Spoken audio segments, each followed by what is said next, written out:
We're going to start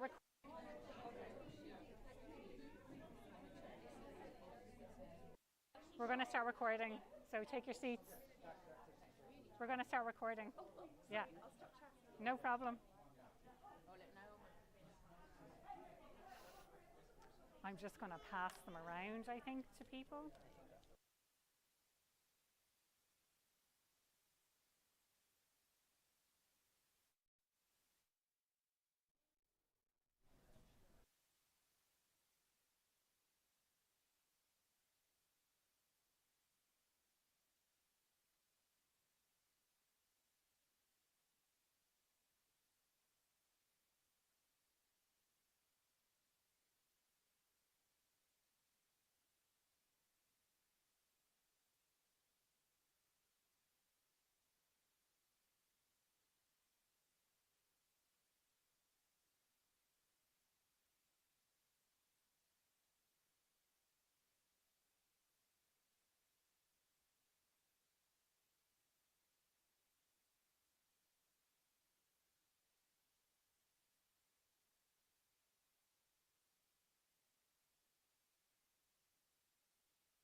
Welcome.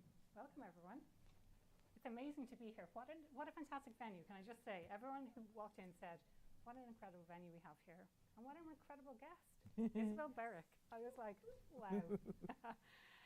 Thank you so much. I know most of you who are here this evening and those who I don't know, you're very welcome and it's really nice to meet you. Thank you so much for making the effort. I have the social media handles here, so for anyone who's on Instagram, LinkedIn, I would love to see what you record, what photos you take, and what you share as well. I've been doing the Happier at Work podcast for over 6 years now, a little bit of a passion project, you might say.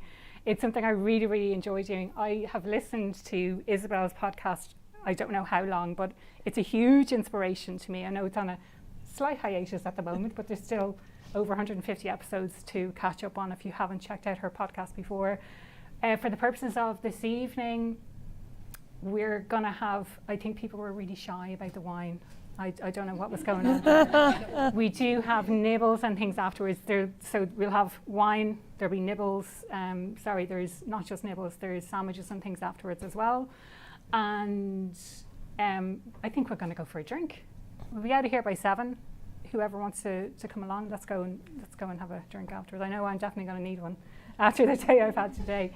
In terms of the podcast, I suppose this is a behind the scenes of what it's like to do a podcast. When I have someone, it's usually recording on Zoom. I have a conversation with them. Depends on the person, but it could go for anywhere from 2 minutes to 10, 15 minutes. And loads of my previous podcast guests are in the audience tonight, so it's fantastic to see you.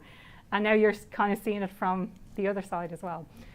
So in terms of recording, we'll record for probably 25, 30 minutes. And I thought afterwards we could have a conversation, or we could ask the audience for any questions you have from anything that we've talked about this evening. I think I have a question that's burning my mind that I think we're going to talk about, but from the questions that you all have submitted, the core things were like, what makes a really good leader? What makes a really good leader? What is the difference between someone who leads really well and someone who doesn't? So that's the kind of the first question. And then the other one is around AI. And what do we do with AI? It's brilliant and it's amazing, but it's also completely overwhelming. And I'm finding that myself. So the more I use it, the more I can use it. And it's like, I have all of this stuff and it's a little bit too much. So I think we'll touch on that as well. You should all have received a card. I would very much appreciate a rating or a review, or a rating and a review on Apple Podcasts if you haven't already. That's a QR code that will take you directly to Apple Podcasts to leave a rating for the podcast. For anyone who doesn't know, I'm writing a book at the moment. It's about 75% written. I've got my publishers in the house today, so no pressure or anything. It's going to be called Thriving Talent. That is definitely not the artwork. I'm not a graphic designer, as you may be able to tell. So that's a QR code to sign up to be the first to hear about when the book comes out in March next year. So aiming for that. I will 100% be back to London to do a launch for that book when that comes out. So you have those cards, so please use them. And I think time to kick on with the podcast. Isabel, you're so welcome to the Happier at Work podcast. I'm so thrilled to have you here this evening. And I suppose for the purposes of people who don't know who you are, maybe a whistle-stop tour on your background, your career. I know you've worked as an editor, as a journalist for so many years. So many years. So many years. Sorry, not that many years. No, a lot of years. A lot of years. A lot of years. But it's only kind of recently that you forayed into the management leadership side of things. And I'd love to know about what prompted that transition and what you've learned since you've done that. Sure. Yeah. I didn't want to go into that area. I was asked to go and work for a year on the desk called the Work and Careers desk at the FT. I was a journalist on the opinion desk at the time. So I was editing copy from lots of famous people around the world and our famous copy columnists at the FT. So I went to help out on this desk because someone was struggling, needed support. I went as the deputy. Eventually I became the editor. I discovered I really liked it. So sometimes those career decisions that are not of our own making can make our careers, as it were. And I'm always really mindful of that I was very proud or prideful, as we might say in olden times, and I was dismissive of the area. And I am sorry for that now, because it has been such a joy to meet so many interesting people, to edit lots of copy, to learn so much. So I edited Work and Careers for a few years through the pandemic. We then decided to go ahead with a podcast called Working It and building a brand called Working It. And that kind of differs from the rest of the FT in that it's quite outward facing. So it's what we might call a reach brand. So I did a podcast that was free to hear for 3 years. I write a newsletter that is for FT subscribers every Wednesday. So I'm afraid I won't be coming to the pub because I have got to go home and carry on working. And I also make videos now. So I'm in the middle of making season 2 of Working It, mostly about AI, which we can come on to, but not all. Some of it's about the human stuff. And what I love about what I do, and I have been at the FT for 25 years, I've done a lot of different jobs, and I've been a journalist for 30 odd years. What I love about what I do, it's about people. You know, everything is about people, really. Yeah. And even though I work for a business newspaper, all the big business stories are all about people and the ways in which we self-sabotage, actually, sometimes. Even the most senior leaders. We saw the Nestle CEO the other week getting sacked.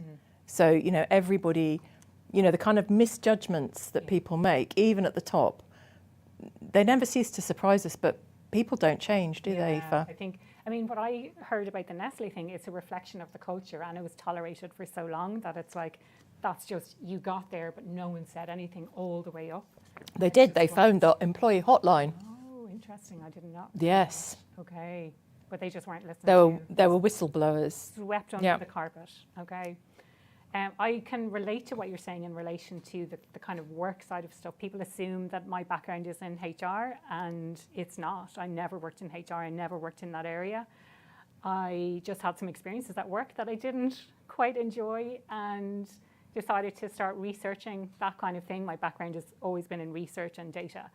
And I just discovered how much I liked it, the intersection of the people side of things, the data, the research, and helping other people to understand this and translate all of the fantastic stuff that is available into what managers can implement on a day-to-day basis. Isabel, we had a conversation a few weeks ago, and my kind of burning question was, if we know about all of this stuff already, and maybe I've kind of answered that for myself, if we know all of this amazing things that we could and should be doing in the workplace, what do you see as the big barriers for us doing it? I think we get in the way of ourselves, and I think leaders particularly have to be very self-aware, and they have to be very self-aware about what they're bringing to work, mainly from our childhoods. And I think some of the most interesting conversations I have, and I wrote about some of this in the book, are with psychologists, you know, and workplace behavioural specialists, because really a lot of that stuff dates back to our very early childhood. Unless you've got a leader who's done the work, as they say, those things are going to come up again and again and again.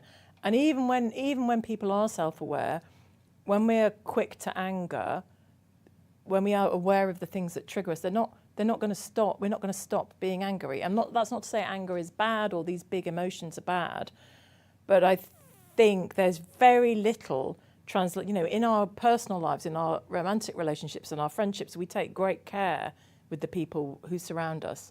And actually, we can be quite careless at work.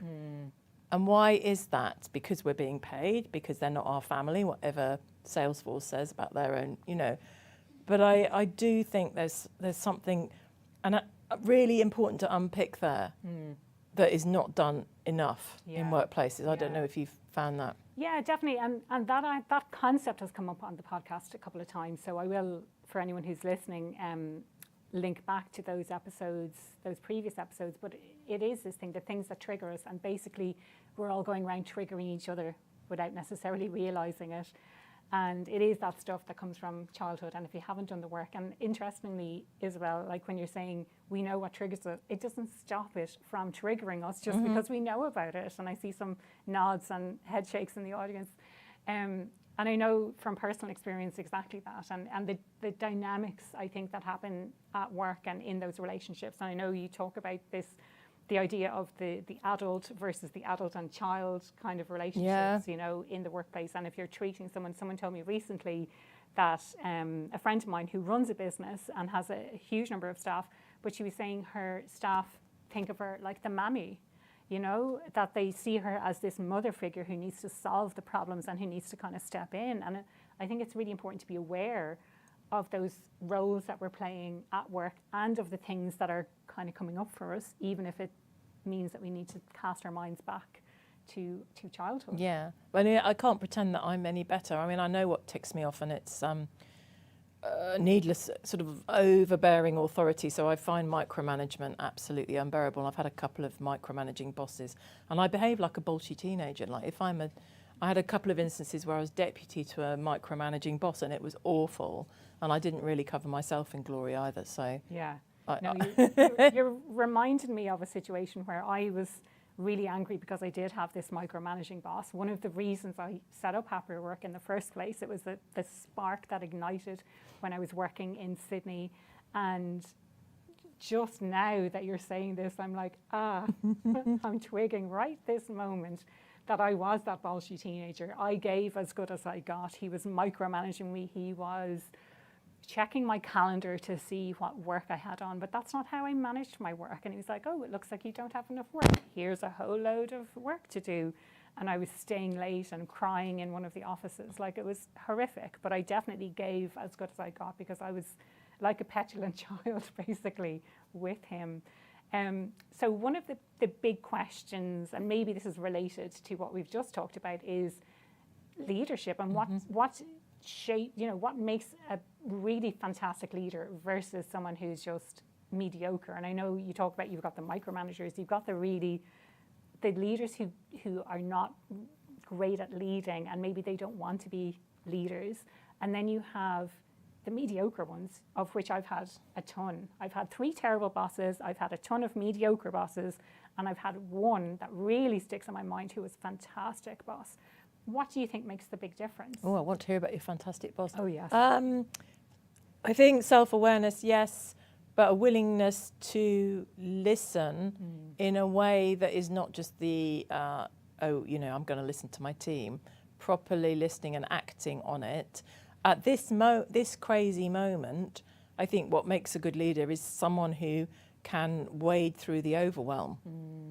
In a quite basic way. Leaders have got this kind of extraordinary perfect storm of things coming at them. How do you survive? Yeah. In fact, we're making a film about this because the CEO turnover is higher than it's ever been. Oh, wow. And it's hard at the top and people are giving up in greater numbers. So I think a good leader needs really good support at the moment, and they can't do everything. So a recognition of the overwhelm of not being able to do everything.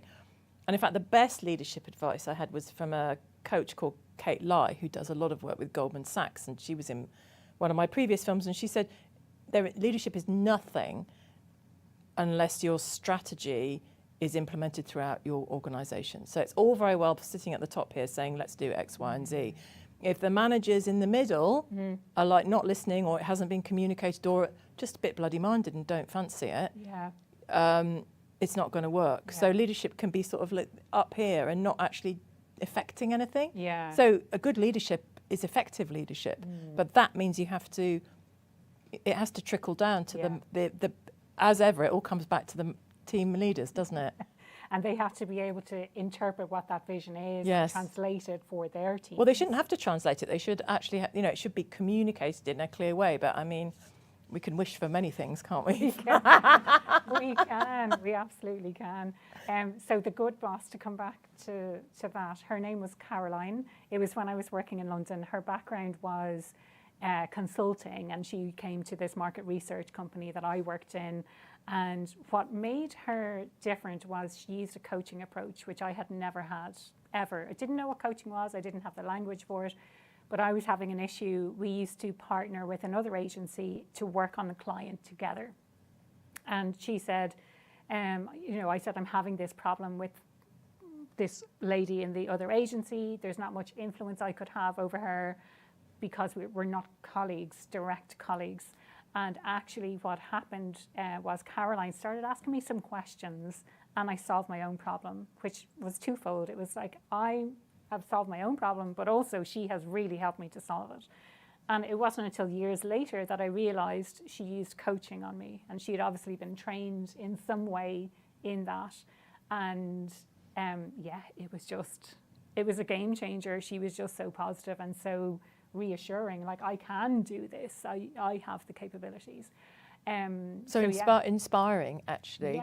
And I think that's a really interesting difference. It seems obvious, but I didn't think about this till I came into this line of work. But the difference between management and leadership is quite profound. And the leaders should be inspiring. We should want to follow them. Your manager, I'm hoping they don't tell you what to do. They're looking out for your career, they're helping to develop you. But that they don't need to be inspiring. They can be just good at their job. They're just trying to get something I do done. think there's a secret sauce with leadership. And they do have to have an element. Do you think that anyone can be a leader? Oh, that's a very good question. Probably, but I think they need a lot, if with the right people. But I do think there are some people that have got something, whatever that is. It's the drive to get to, it's the drive to, you have to have a lot of drive to get to the top. What is ambition? The nature of ambition is a whole other, and it's not a wholly positive thing, as we probably, I know ambition's not a wholly positive thing. It's played this sort of weird role in my own career. But for a leader to have ambition to get to the top, that's their drive. And that really helps them on their way. So if you actually just enjoy life, want to switch off, have boundaries, you don't want to be a leader. It can be a terrible job in many ways. There's so much that's coming up for me when you're saying that. And like, for me, ambition, and rightly or wrongly, but I'm thinking someone who's going to step on everyone else on their way up. Negative. A leader, the kind of more the negative side of things. I've always been someone who's been hugely ambitious, and I've been quite annoyed actually when things haven't really gone according to plan, when I haven't got the promotion that I wanted to get, and not really understanding fully why it happened or why it didn't happen.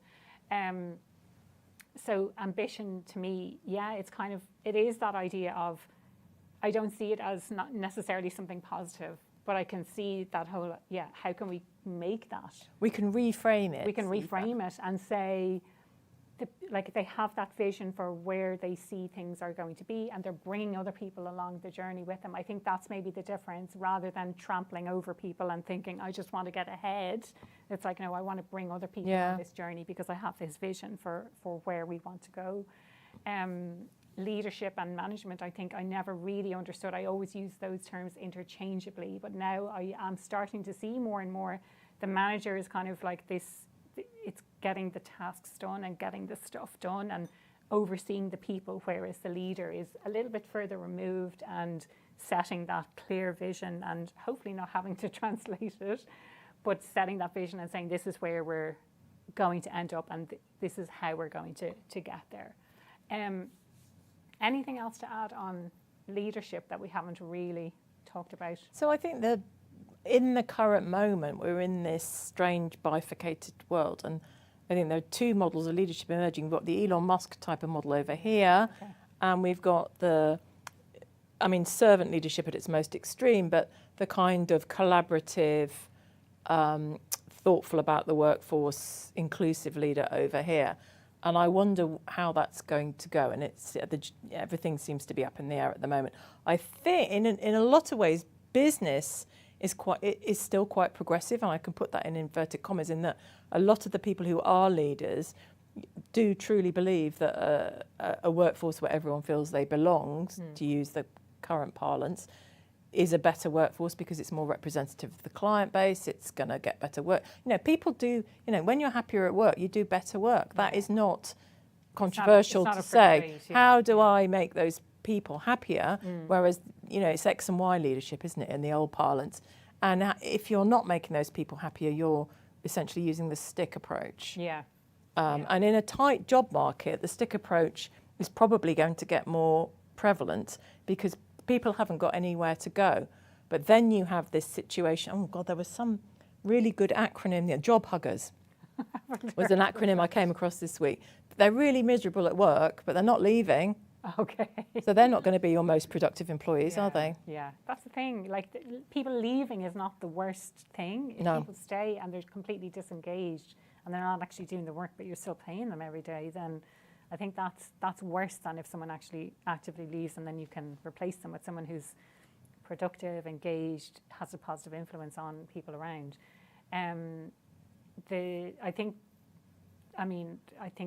you're not going to be too hard to guess the kind of leadership that I would prefer in terms of Elon Musk or someone who's a little bit more on that servant side. Uncontroversial view, but it's like But there are plenty of those kind of leaders around still. But I do wonder, is it just a personal preference? So are there other people who would really succeed under that type of leadership because it suits their personality or something like that? I think there are. Yeah, for sure. And if you think about how business was 50 years ago, actually that kind of leadership relies quite a lot on a homogenous workforce. So 50 years ago here in the City of London, we can imagine what the workforce looked like, and they probably all knew each other at school. And actually you can have that kind of leadership there because where corporate culture is implicit, people all know the same rules and they follow them. It's when you start to have more diverse workforces, different people coming in, then we've had this extraordinary, the upswing in the number of women in the workplace, people from, non-traditional backgrounds in professional jobs. But the backlash to that, as we're seeing now, is intense. And that was probably always going to happen. And that kind of old-fashioned leadership that's coming back doesn't surprise me. It's depressing, but it doesn't surprise me. That it's kind of like the pendulum swinging the other way or something like that. It was bound to happen at some stage. I think so. Yeah. And it's funny, like, again, we can see the statistics that show that it's really positive to have diverse workplaces to create an environment of belonging. What are these leaders not seeing? I think they know best. And actually there's if you're not particularly self-aware, and remember, lots of leaders don't think about I've probably got 100 leadership and management books on my desk. I keep trying to give them away to readers, but they keep on coming. But yet most leaders haven't got time to read books, and actually lots of them, they're either really interested. So I sometimes talk to CEOs who are so ahead of the game on this stuff, and they're making an AI podcast to listen to on the way to work about, they download the PDF of something and listen to it, and they're way ahead of me on all of this trend stuff. But many of them don't have time. They do things the way they've always done. And it's the same with the back to office debate. As one of my colleagues said recently, there's an element of nostalgia there. You want things to be like they were when you were young. That you want to see the people in the office. You want people to behave how they used to behave. And that's part of the Gen Z situation, that a lot of older managers and leaders are quite uncomfortable with the I wouldn't even describe it as tension, the difference that Gen Z are bringing into the workplace and the openness with which they, for example, talk about mental health. It's a massive culture shift in our society. And then overlay geopolitical instability, what's coming in from America, the stuff that's happening here with Nigel Farage and the rise of the right. We're in a very weird time. And for some people, for some leaders and for some workers, the idea of a strong leader is a very appealing one. Yeah, yeah. So I wouldn't I wouldn't dismiss it. It's not what I would want, but I wouldn't dismiss it at this moment. Yeah, that it is necessary in certain circumstances or something like that. And it's interesting what you were saying about leaders and not reading books. I'm trying to think, I'm pretty sure I was big into reading anything I could get my hands on when I was still at corporate. But a friend of mine recently changed jobs and she was like, I never knew about your podcast. I never listened to all of this stuff. I didn't know there's this whole other world out there where I can get access to information that I need to do my job better, essentially. So yeah, I think there's so many people who just are not aware that this stuff actually exists, and maybe it's about getting more of that into their hands. I mean, in big corporates, you've got amazing L&D departments doing great stuff, but ultimately you have to opt into that. Yeah. It's possible not to in many cases. Yeah. So I think taking the opportunities that are given to us is on us, actually. It's important. That's another thing I talk a lot about is, you know, companies have this amazing software that they use to help people to progress their careers, but then actually it's up to us as individuals to take responsibility for that and to actively manage our own careers. Coming on to AI, I think, the big topic from a lot of people had questions about this. I mean, where do we even start? I think we as individuals start with experimenting. And I often say this, being curious, it's what I'm doing. So I've been right down a rabbit hole in the last couple of weeks trying to work out the difference between generative AI, AGI and quantum. And I was getting ChatGPT to make me little cheat sheets, and it's really interesting. But I mean, on a day-to-day level, I'm using it more and more. I mean, it'd be interesting to see how many people are using ChatGPT or your LLM of choice more now than 6 months ago. Yeah. Yeah, say, okay, for the benefit of the audio audience, that's a general nod. Yes. So it's coming in, isn't it? Yeah. But I think the issue, and there was some data the other day showing that rates of adoption have slowed, although people are questioning the validity of that data. I think it's coming in fairly piecemeal in a lot of organisations. Yeah. Why is that? Because a lot of leaders are not quite sure what they're doing. The rollout is not even. So this is a transformational technology. Yeah. Think about how the internet came in. I'm old enough to remember. It came in piecemeal. Yeah. And then all at once. Yeah. And I sort of feel that's what's going to happen, but we're still in that, when the roller coaster's going up to the top. I think we're hovering. Okay. I feel like we're in that hovering moment before it just goes. It's interesting. Yeah, I definitely use it way more than I did 6 months ago. And I've talked on the podcast before about the different kinds of things that I use AI for. Again, I can link to those episodes in the show notes and share with you afterwards specifically what those episodes are. But I'd love to know, how do you use AI on a day-to-day in your work? How do I use it in my work? So I use Google LM notebook. So I will often take somebody's taken great care to do a massive research report. I'll just chuck it in there and say, what are the 5 top takeaways of that? So that's quite a good time saving. I use it to transcribe all my interviews, which saves me hours a week. I mean, that's my biggest win in terms of time. I use it all the time. I ask ChatGPT loads of questions, and I've already fallen into that trap of becoming too intimate with it. Or maybe not. You know, there's that thing, maybe we should be nice to it because one day we'll need it to be nice to us. Yeah. So, and we have a walled LLM at the FT that's OpenAI. And I found myself asking it lots of I've just got divorced, so I have lots of personal finance questions. And then only afterwards do I go, was that an appropriate thing to put into the FT LLM? It's there now.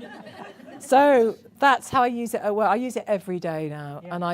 And the other thing I use it for as a journalist, one of the big things that people always complain about actually is that, why haven't you mentioned this or why haven't you mentioned that? And we could only mention the things that we knew about. So whether that was from our networks or from very good PR operatives or just from stuff that's in the ether that have been in other papers. Now I can say to ChatGPT, find me this research about something, use these sources, but also find some more imaginative sources or different sources or foreign sources. So it's coming up with a lot. And because I'm very good at spotting what rubbish sources are, for me, that's very helpful. But it's not particularly discriminating about the sources. So I guess my worry for my kids, for example, is, it's throwing up lots of new stuff, but is it all? How reliable is it? How reliable is it? Yeah, I feel like I'm my own reliability filter because I've been a journalist for over 30 years. And I know. Yeah. I think in terms of getting it rolled out into organisations, something I read recently, I was doing a podcast, it's coming out I think next week, all about people's fears around AI, because I think a lot of people are a little bit afraid of it. But there was a couple of examples. There was one in Australia and one with Klarna Bank where they got rid of a whole load of people in customer service roles because they were replacing them with AI, and then had to backtrack because the customer scores went massively down. And it just shows the importance, I think, of the human element, or not to do things too quickly and not to try and get it rolled out when you don't really know what it is that you're doing. Any thoughts on how to kind of do it effectively from what you're talking about, from what you're learning about? Well, I guess the thing I'm thinking about a lot at the moment is early career and graduate recruitment, which has really been the area where companies have taken a bet on AI, actually quite a lot of them, and they're not, we've seen their graduate recruitment numbers are very down in big business.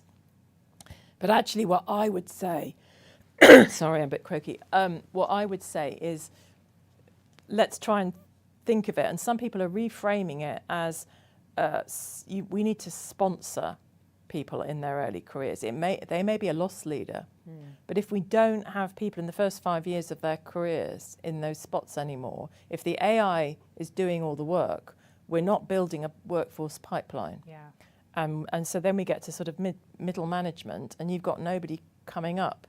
So I think that I like to think there will be a reframe around job losses or AI rollout to allow for the human, even when the AI can do it all, to allow for the human to be part of it, even if that's a loss leader for companies. And that's going to be a hard thing for them to take, especially in a tough economic environment. So I'm not holding out that much hope, but I really hope that big business, the traditional graduate recruiters, some of them are really thinking about that in that kind of apprenticeship, sponsorship way. Yeah, that you also need someone to tell the AI what to do, presumably, as well. So who is it that's telling it what to do? Unless it's, we're not going to go down the rise of the machines where it's going to come and take us all over. But you need someone to manage that process as well and understand, and maybe have some checkpoints in place as well in relation to that. I mean, the way I like to think about it is we don't know what's going to happen, but it'll probably mean that the org chart goes up in the air and comes down in a different way, with a mix of humans and probably agents. So you'll probably be in a mixed team of humans and AI. And the processes, the way that we describe our jobs is probably going to just be upended in ways that we can't, it's actually quite hard for us to process. And so the way someone explained it to me was perhaps we'll be building sort of agile teams to do particular processes or tasks or jobs, but they could then dissolve and remake themselves. So essentially, almost like the humans are behaving in a very, in a different way, in a much more flexible way than we have done in this kind of hierarchical org chart where we all know where we sit. It may be a lot more fluid in terms of hierarchy, which is interesting. It is, and I think to me that lends itself as well to what I'm seeing out there, and it's the move towards specialisation. I think over the years we've moved to general roles and we can do a little bit of everything, but actually what if we could focus on our areas of strength, and then we have other people who have their strengths, and then we have AI to support us with the other stuff as well. Like that's, I think, a potential, but equal to you, Isabel, I cannot wrap my head around that. I really can't get my head around what that might actually look like. I think as it evolves, we'll start to understand more about it, and it's this huge turning point, I think, in the workplace at the moment. Anything else to add before we wrap things up? I think the workplace, I mean, I've been doing the workplace for about 6 or 7 years now. And all that, when the pandemic started, we were like, oh my goodness, there's never been a moment like this. And then now we're in, oh my goodness, there's never been a moment like this.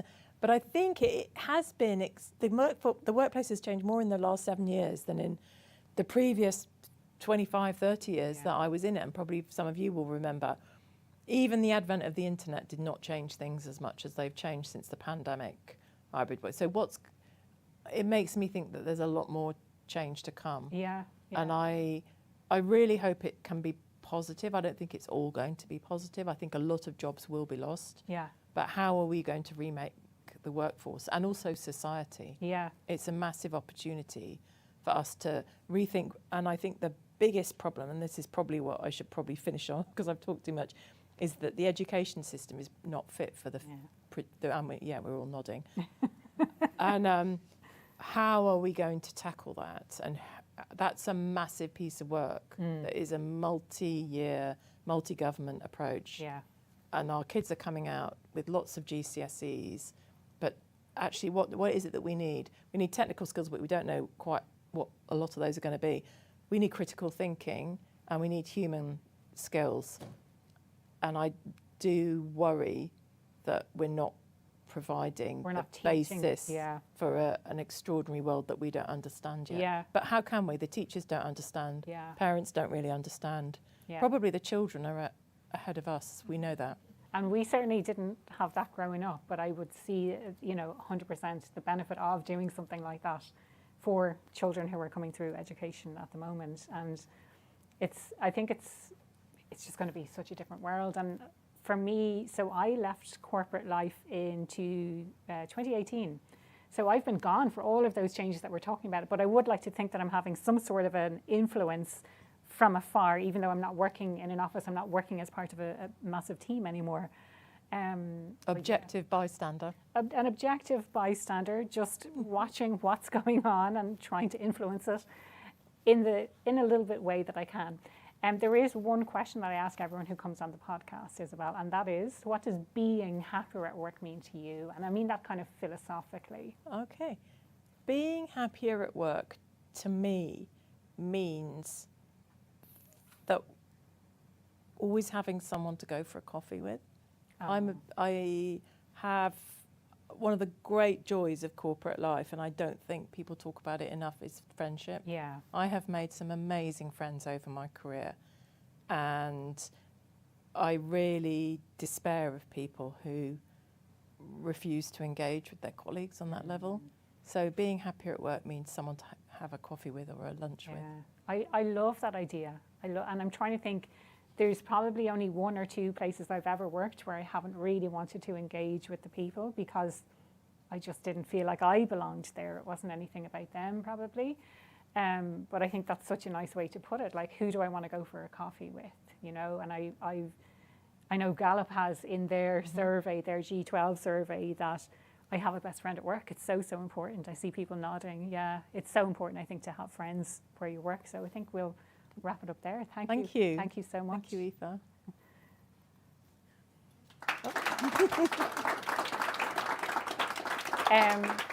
Do we have a couple of mics to do questions?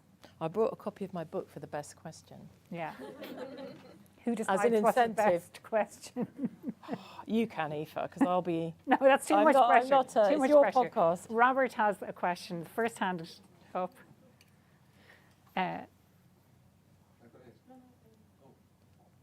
Are we still recording? I think we're still Okay. recording, yes. Yeah. I'm not going to say anything terrible. Just checking.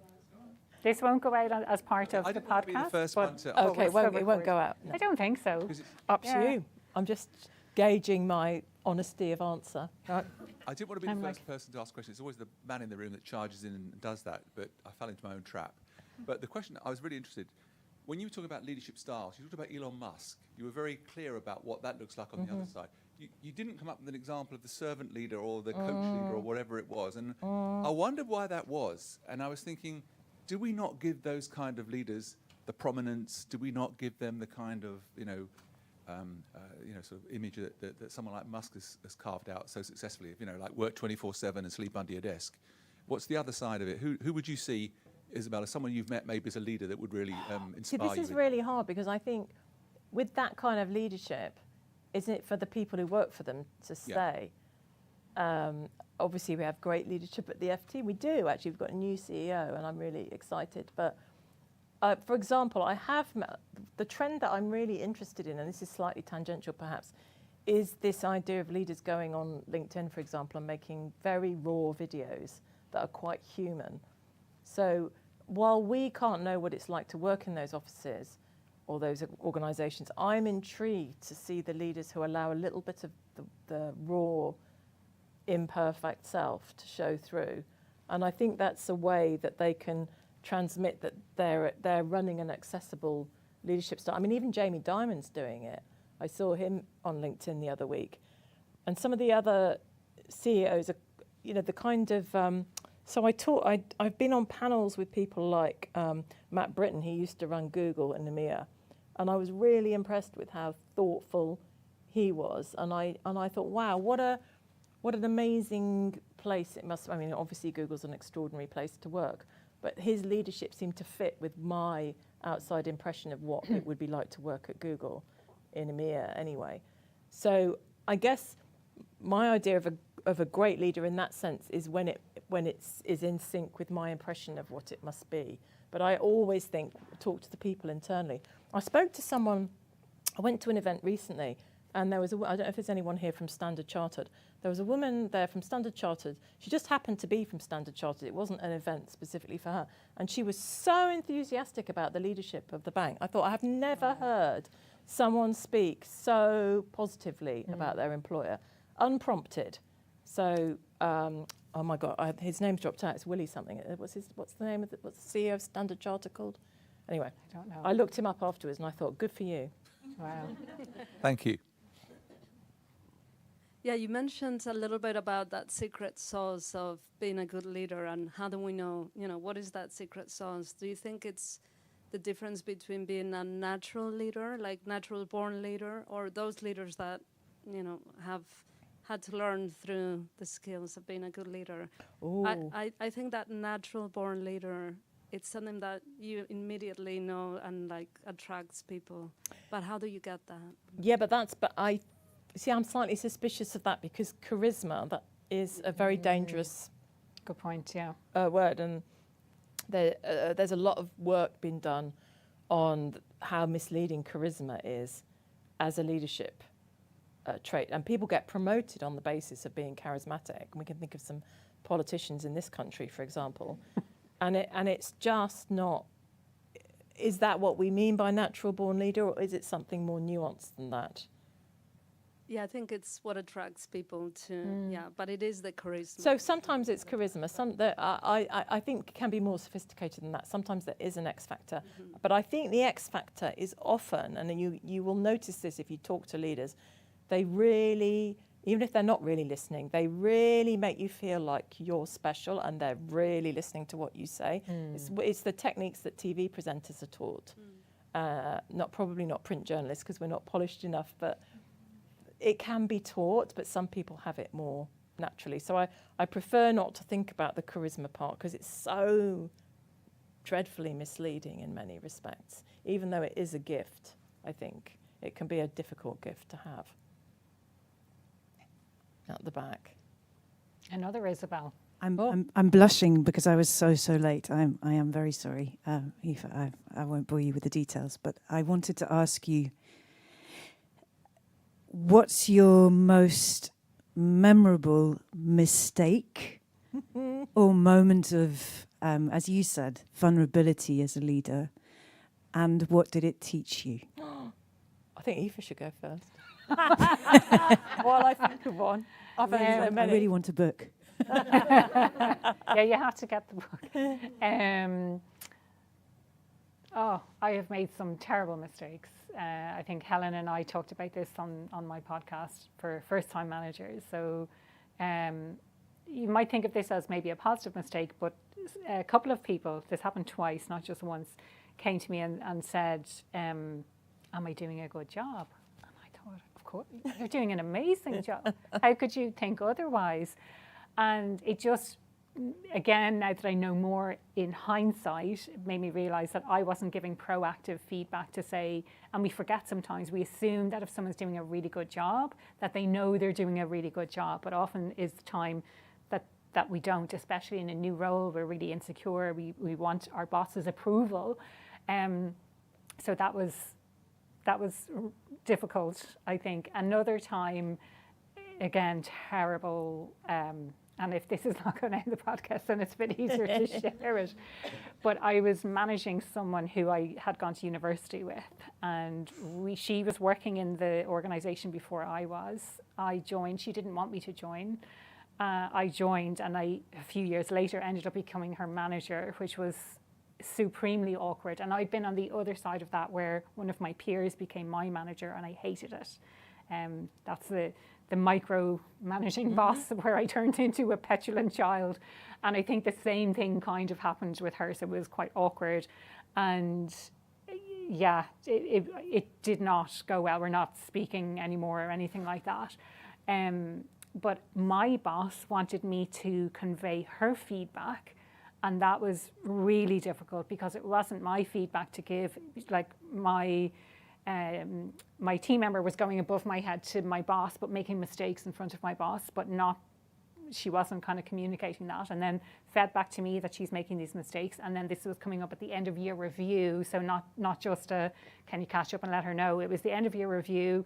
It had a knock-on impact on her pay. Like, the whole thing was just a disaster, basically. And that was, like one of my biggest mistakes, I would say. Yeah. So yeah, Beat that. I can't beat that. But I did put this in my book, actually, but it remains my best mistake. And we can talk about failure separately. My worst mistake, or best, funniest mistake, was I interviewed a very senior woman in the city. My kids were very small. I think that one or both of them had chickenpox. I really was quite unfocused.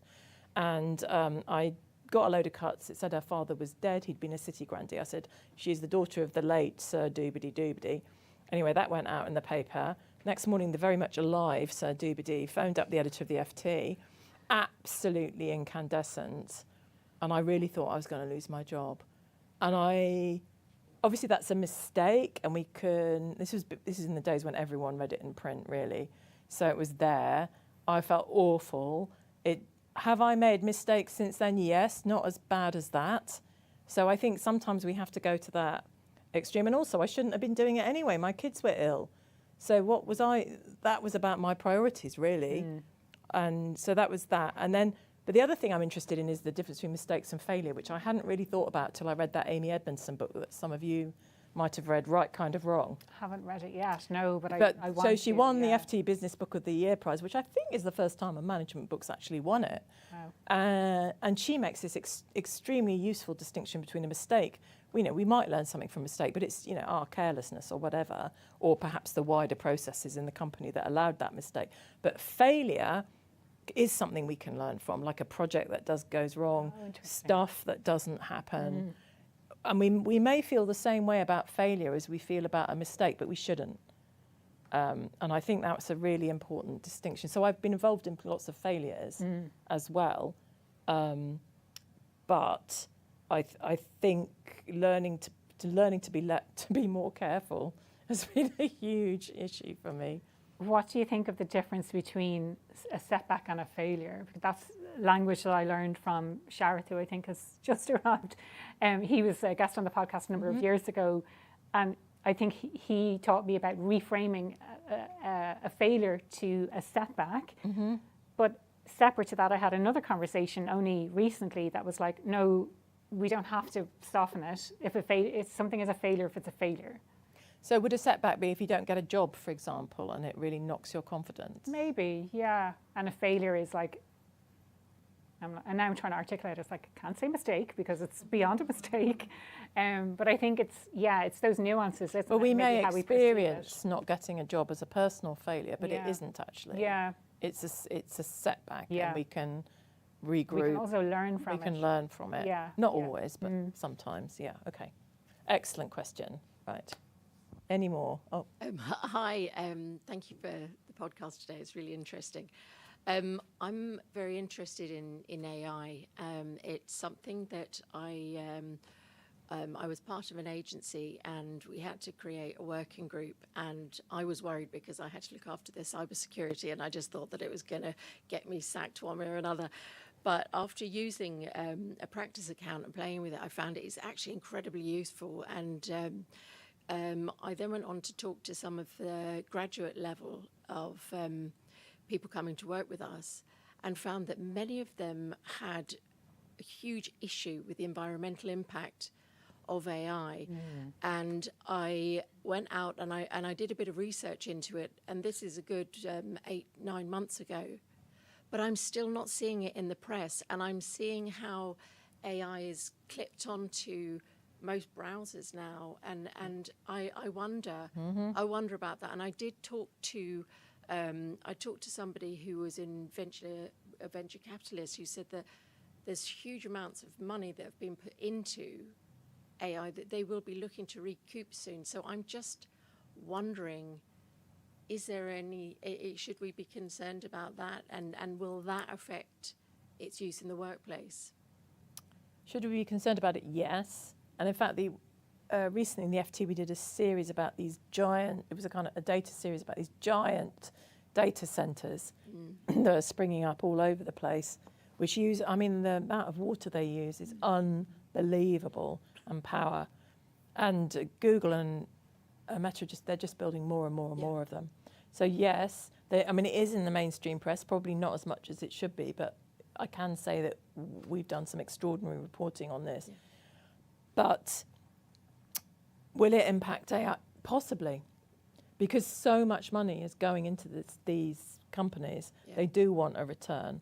They haven't found the absolute killer app yet that one of my colleagues was talking about I made a film about agentic AI, and the FT's AI correspondent said, the money is just going in like this, and actually we're using a lot of AI that isn't probably perfect, like particularly in the agentic side, the most advanced stuff that's in workplaces now. Will sustainability and eco issues come to the fore? I don't know, probably not in America. Do you think there will be a baton that's handed from where we are with AI now, and the use of quantum computers for AI, which I understand are not as bad as environmental impact? The thing with quantum is that we don't know how far off it is. I mean, as a mainstream workplace thing, somebody was saying to me a decade. Man, who knows? Because I think NVIDIA's just put a massive amount of money into some quantum computer. One's opened up today, I think. Yeah, in fact, there's a quantum computer in New York opened today.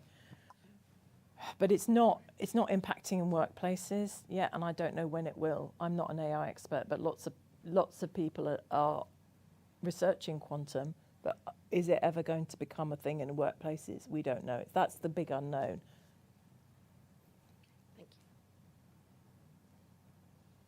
Oh, more, many questions. Two more. How are we doing for time? 1:45.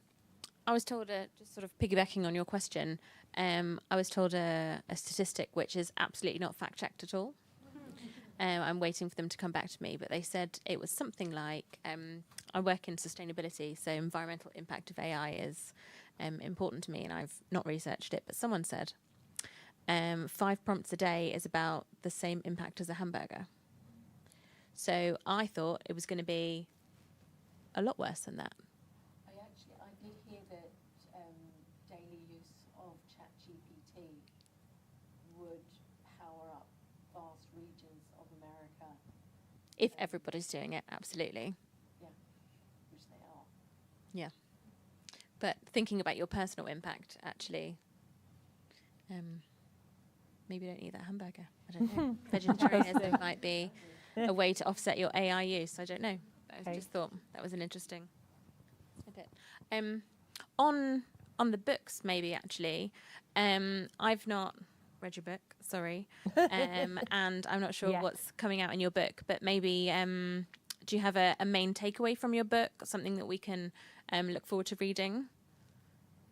Aoife. Me.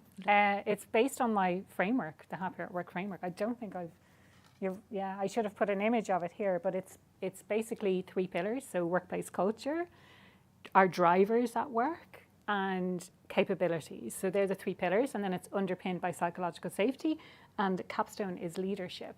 But it's I won't say told from the perspective, but it's for leaders to create an environment where people can really thrive. And so looking at workplace culture and the influence that leaders have on workplace culture, the drivers and understanding other people's drivers and what motivates us at work and ourselves as well, and then capabilities. So how do you understand people's strengths and leverage those to create an environment where people feel really fulfilled? Psychological safety, like creating that environment where people feel okay to speak up and share what's going on for them. And then leadership, I'll be exploring different things like, do you want to actually be a leader, and what are the alternative tracks, and what makes a good leader, what makes a terrible leader, all of those kinds of things. So like one key takeaway,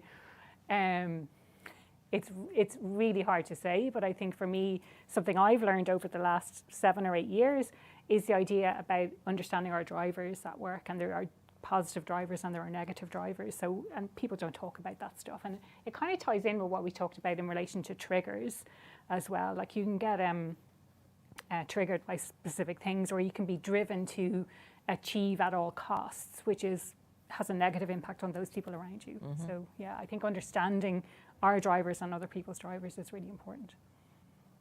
Excellent. Look forward. Another book landing on your desk. Yeah, well, no, and my book's really about being human at work. I mean, I've updated it to include a bit of Trump and AI since I first wrote it. But ultimately, we as flawed human beings don't change. Right, was there an, oh yeah. Yeah, so Sharad, I'm really, first of all, super embarrassed to come this late. Apologies, just lots of setbacks today rather than failures and so on. I've built a generational success lab at Oxford, at the business school there, and just curious, and you might have touched on this earlier, so my apologies, but any thoughts on the generational dilemmas in terms of how generations are seeing work, and how can we can they be overcome? What are your thoughts? Ooh, I think it's after AI, I think that's the most asked about topic, and I think it's fascinating. I think the issue is, and it's quite stark, that for younger people, the social contract and the work contract is broken. So I bought my first flat at 30. I live in Kentish Town. I own a house in Kentish Town. I've got a big mortgage on it now, I'm divorced, but I previously owned it outright. So my children will never be able to do that unless they, work in quantum, which is unlikely. So I think we have to start from that. And if you don't think you're going to be able to get on the housing ladder, have a family with your salary, what are you working for? The whole the game changes. And so the kind of loyalty that corporates expected and got is not there anymore. So I think that's the starting point for a lot of Gen Zs. I don't know if you would agree, but I think internally in organizations, younger people expect a lot more. Like they want a manager that's a coach. And this actually started with millennials. If you look at, I think there's some research from one of the business schools. Is that me? Is it my hair? Oh, sorry. I did. If you look at the research, the shift in what people want from their managers started with millennials, in that they don't want a command and control manager. They want a manager who's a coach, a therapist, a mentor. That puts more pressure on managers in an intergenerational workforce. But actually, maybe it's no bad thing.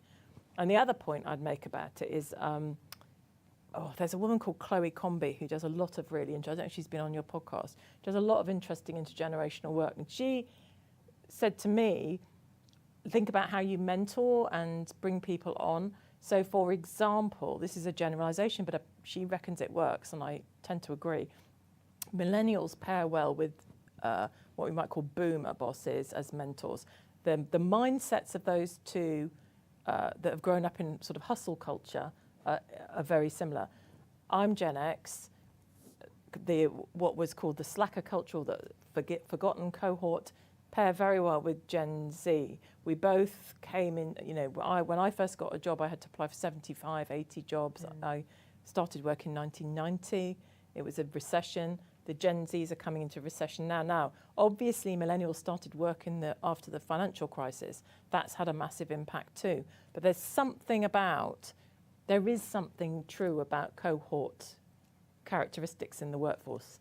Not universally applicable, but I think it behoves leaders to be aware of them. I think we'll wrap it at that for the questions. Oh, who do you think did the best question, Aoife? It's so hard to choose. They were all excellent. They were all amazing. So I was thinking maybe Robert, just because he was the first person. Robert was the first. That's very brave. Too much pressure, too much pressure. But no, I highly recommend, check this out. Do we have a picture? Oh, thank you, me and my book. I also have a little token of appreciation for you as well. Oh, thank you. I'll look at the bag now. Thank you. Oh, well, that's very pleasing and promising. Yes. Moleskin. I thought you might like it. Oh, it's wrapped thanks, up. So I won't unwrap it now, but it's anything with moleskin on. Yeah, very well. I do love a notebook. Yes. I haven't given them up. I gather that. You mentioned something like when taking notes on your phone or notebook, in brackets, old school. I was like, yes, old school. Anyway, thank you. You're very welcome. So nibbles and sandwiches, and feel free to open the wine. I think people were too shy with the wine earlier, and we have a lot. Don't be shy. Don't be shy with the wine. Thank you. Yeah. Thank you. Thanks, everyone.